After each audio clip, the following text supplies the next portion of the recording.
یا حسین. کیا دنیا اب تک کا سب سے بڑا فنرل سیریمنی کو وٹنس کر رہی ہے.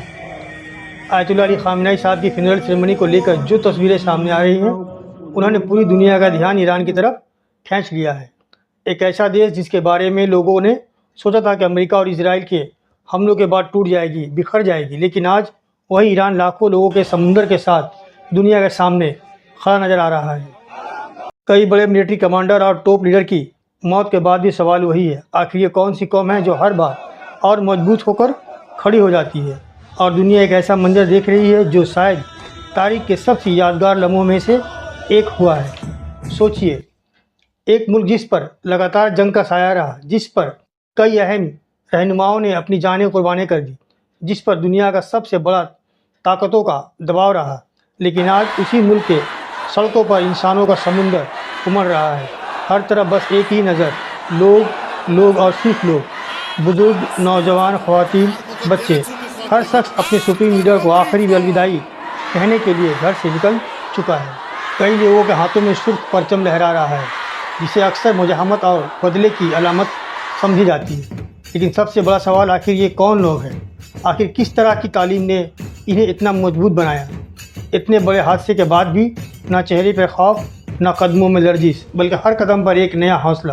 اس وقت صرف ایران ہی نہیں، پوری دنیا کی نظریں اسی منظر پر ٹکی ہوئی ہے. مختلف ملکوں سے نمائندے اس تقریب پر آ رہے ہیں. اس کے ساتھ ہی امریکہ اور اسرائیل اور ایران کے درمیان سیاسی تناؤ بھی دنیا بھر کی سرخیوں کا حصہ بنا ہوا ہے. اس وجہ سے اس فنرل سیریمنی کے لیے ایران نے غیر معمولی سیکورٹی انتظام کیے ہیں. رپورٹس کے مطابق ہر پہلو پر سخت نظر رکھی جا رہی ہے تاکہ کسی بھی ممکن سیکورٹی چیلنج کو مقابلہ کیا جا سکے.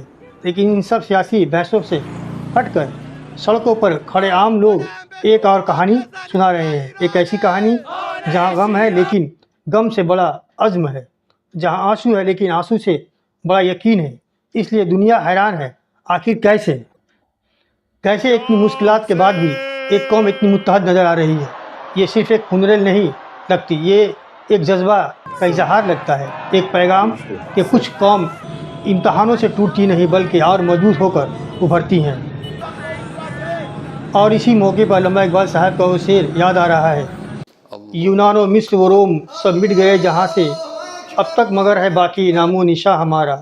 کچھ بات ہے کہ ہستی مٹی نہیں ہماری، صدیوں رہا ہے دشمن دور زماں ہمارا. چاہے آپ اس واقعے کو کسی بھی سیاسی نظریے سے دیکھیں، ایک بات طے ہے، آج جو منظر ایران کی سڑکوں پہ نظر آ رہا ہے اس کی تصویر تاریخ کے صفحوں میں درج ہو چکی ہے اور صدیوں تک محفوظ رہے گی. اب آپ بتائیے، کیا یہ صرف ایک فنرل سیریمنی ہے یا پھر ایک ایسا لمحہ جسے آنے والے نسلیں بھی یاد رکھیں گی؟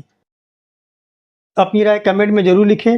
اگر ویڈیو پسند آئے تو لائک کریں، شیئر کریں اور چینل کو سبسکرائب کرنا نہ بھولیں. اور آخر میں، تاریخ ہمیشہ ان لوگوں کو یاد رکھتی ہے جو مشکل وقت میں اپنے اصولوں پر قائم رہتے ہیں. حکومتیں بدل جاتی ہیں، سرحدیں بدل جاتی ہیں، لیکن حوصلہ، وفاداری اور قربانی کی مثالیں کبھی نہیں مٹتی. اس لیے ہر انسان کے لیے ایک سبق ہے، جس قوم کے پاس اپنی پہچان، اپنا اصول اور اپنا ایکتا ہوتا ہے اسے دنیا کوئی طاقت آسانی سے ہرا نہیں سکتی. اور شاید اسی لیے علامہ اقبال نے کہا تھا کہ کچھ بات تو ہے ایسی، ہستی مٹی نہیں ہماری، صدیوں رہا ہے دشمن دور زماں ہمارا. شاید یہی تاریخ کا سب سے بڑا پیغام ہے.